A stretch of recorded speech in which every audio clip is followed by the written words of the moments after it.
ओम नमः शिवाय भक्तों ब्रह्म मुहूर्त में अगर सुबह कोई आपका दरवाज़ा खटखटाए, आप दरवाज़ा खोलो और सामने कोई भी ना मिले, दोबारा आप दरवाज़ा बंद करके अंदर लेट जाओ, उसके बाद दोबारा दरवाज़ा खटखटाया जाए और आप दोबारा देखो दोबारा कोई ना मिले, तो ये क्या चीज़ होती है।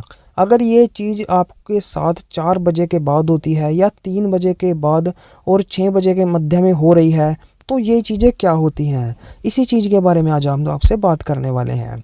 ऐसा नहीं होता कि प्रेत ही सिर्फ आके आपके दरवाज़ा खटखटाते हैं। कुछ सात्विक शक्तियाँ और एनर्जी ऐसी होती है जिन्हें पॉजिटिव एनर्जी बोल दिया जाता है, जो आपके घर आपसे मिलने के लिए आती हैं, आपको आशीर्वाद देने के लिए आती है। सही टाइम पर अगर इन संकेतों को ना पहचाना जाए तो शक्तियाँ वापस लौट जाती हैं। ऐसा नहीं है कि वो वापस लौट गई तो दोबारा नहीं आएंगी, वो दोबारा भी आती हैं। आपकी भक्ति जितनी ज़्यादा मजबूत होती है, दोबारा ऐसी घटनाएं आपके साथ होने लग जाती है। लेकिन अब ये कैसे पहचाने कि कोई प्रेत आया है या सात्विक शक्ति आई है, यह भी एक बहुत बड़ा विषय है। तो आज की इस वीडियो में हम इसी चीज़ के ऊपर चर्चा करने वाले हैं। तो वीडियो को लास्ट तक ज़रूर देखें और अगर वीडियो अच्छी लगे तो चैनल को सब्सक्राइब भी ज़रूर कर दीजिएगा। तो सबसे पहले जानिए कि दरवाज़ा खटखटाया किस टाइम है और दरवाज़ा खटखटाने के बाद घर में क्या हलचल होनी शुरू हुई है। ऐसा तभी होता है या तो हमारे घर में कोई प्रेत हो या फिर हमारे घर में कोई सात्विक शक्ति हो। अब आपको ये देखना है कि प्रेत और सात्विक शक्ति किस किस टाइम घर पे आ रही है। जो प्रेत के आने का टाइम होता है वो ये लगा लो आप 12 बजे के बाद ही आपके घर के अंदर आएगा और दरवाज़ा खटखटाएगा। 3 बार दरवाज़ा खटखटाएगा। आपने दरवाज़ा खोल दिया तो ठीक, नहीं खोल दिया तो वो वापस लौट जाता है। उसके बाद आपका दरवाज़ा नहीं खटखटाया जाएगा। इसके विपरीत होती है सात्विक शक्तियाँ। ये जो सात्विक शक्तियाँ हैं ये आपके घर में आएंगी सात्विक टाइम पे, यानी ब्रह्म मुहूर्त में। ब्रह्म मुहूर्त हमारा 3 बजे से शुरू हो जाता है। कई जगह पर ये सोचते हैं कि ब्रह्म मुहूर्त 4 बजे के बाद शुरू होता है, लेकिन आपकी जो भी सोच है ब्रह्म मुहूर्त को लेके 3 बजे के बाद के हिसाब से लगा लो। अगर कोई भी शक्ति आती है तो वो आपका दरवाज़ा खटखटाएगी, तो वो सात्विक शक्ति होगी क्योंकि वो ब्रह्म मुहूर्त में आई है। और वो आपके घर तभी आती है जब या तो आप कोई मंत्र जाप कर रहे हो, या आपने कोई अच्छा काम किया है प्रभु की भक्ति को लेके, या फिर आपने संकल्प लेके कोई काम शुरू कर रखा है, या आप पूजा पाठ घर में कर रहे हो, तो एक बार तो सात्विक शक्ति आपके घर में आती है।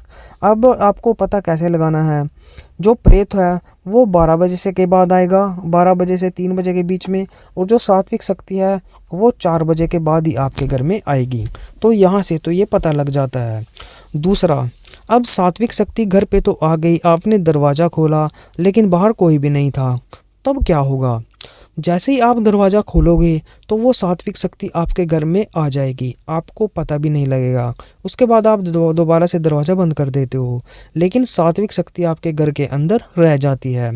ये भगवान की भेजी हुई शक्तियाँ होती हैं। जिस चीज़ का आप मंत्र जाप कर रहे हो, जिस चीज़ की आप पूजा कर रहे हो, उस चीज़ के जो दूत होते हैं वो हमारे घर में आ जाते हैं और वो ऐसे ही आते हैं। तो इसके लिए आपको क्या करना होगा। अगर सात्विक शक्ति आपके घर में आ चुकी हैं, उसके बाद आपको कुछ नियमों का पालन करना होता है, ताकि जो शक्तियाँ भगवान ने, जो ऊर्जा भगवान ने आपके लिए भेजी है वो आपके घर में ही रह जाए और आपका घर दिन दूनी रात चौगनी उन्नति करने लग जाए। इस चीज़ में आपको कुछ चीज़ों का ध्यान रखना होता है। जैसे जब भी सात्विक शक्ति ऐसे आपके घर में आ जाए ब्रह्म मुहूर्त में, आपको पता तो चल ही जाएगा कि सात्विक शक्ति आ चुकी है। उसके बाद आपने अपने घर में लहसुन प्याज के सेवन को बिल्कुल ही बंद कर देना है, क्योंकि लहसुन प्याज जहाँ जहाँ भी होता है वहाँ पर शक्तियाँ इतनी आसानी से नहीं आ जाती, और अगर शक्तियाँ आ भी जाती हैं तो वापस लौट जाती हैं। तो इस चीज़ का विशेषकर ध्यान रखना है, लहसुन प्याज को बिल्कुल ही बंद करना होगा। दूसरा, जब सात्विक शक्ति आपके घर में आ जाए तो आपको ज़्यादा से ज़्यादा हो सके तो ब्रह्मचर्य का पालन करना है। अगर आप शादीशुदा हैं तो आपके लिए ब्रह्मचर्य मायने नहीं रखेगा, क्योंकि शादीशुदा आदमी के लिए एक नारी सदा ब्रह्मचारी का नियम चलता है, तो आपके लिए कोई ब्रह्मचारी का नियम नहीं चलेगा। लेकिन अगर आप शादीशुदा नहीं हैं तो आपको पूर्ण ब्रह्मचर्य का पालन करके रखना है। गलत दिशा में पैर बिल्कुल भी नहीं बढ़ाने हैं। जहाँ तक संभव हो सके बाहर की चीज़ों को अपने घर में लेके ना आए। जैसे जैसे बाहर की चीज़ों से मेरा मतलब बाहर की खाने पीने की वस्तुओं से है, उसमें पता नहीं क्या क्या मिला हुआ होता है जो उस शक्ति को भंग कर सकता है। अपने घर के अंदर कोई ऐसी एक्टिविटी आपको नहीं करनी है जो किसी प्रेत से रिलेटेड हो या जो किसी नेगेटिव एनर्जी से रिलेटेड हो, उससे भी सात्विक शक्तियाँ हमारे घर से रूठ कर चली जाती है। कभी भी घर में कोई नकारात्मक काम आपको बिल्कुल भी नहीं करना है।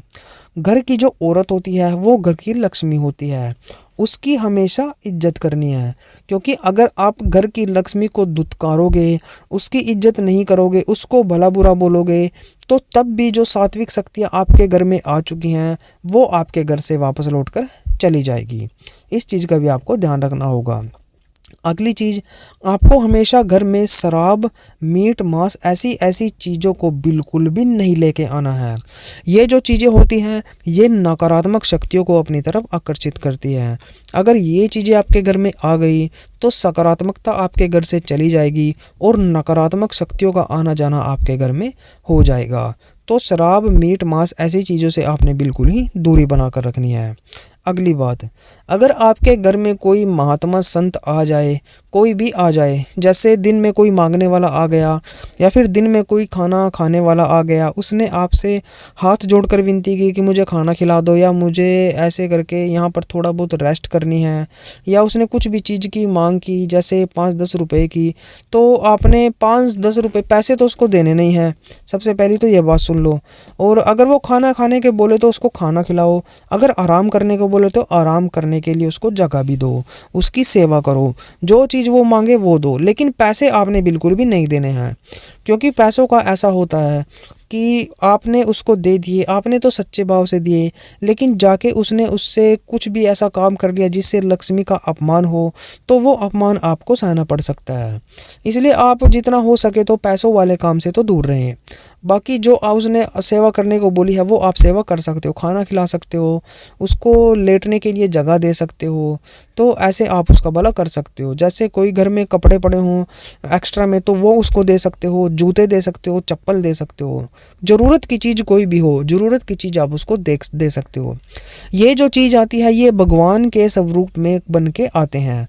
ये भगवान का स्वरूप, ये लगा लो भगवान ही आपके घर चल के आते हैं। कई बार वो आपकी परीक्षा भी लेते हैं कि देखें मेरा जो सेवक है वो देगा या नहीं देगा। तो इस चीज़ का आपको विशेषकर ध्यान रखना है। अगर शक्तियाँ आपके घर में आ चुकी हैं तो ऐसी चीज़ें भी आपके घर में आ सकती हैं। इन चीज़ों को आपको ध्यान रखना है। तो इन चीज़ों को आपकी मतलब इन चीज़ों की आपने इज्जत करनी है और जो वो कहे वो आपको करना होगा। घर में शांति का माहौल बना के रखना है। घर में शांति का माहौल रहेगा तो सात्विक एनर्जी आपके घर में रहेगी।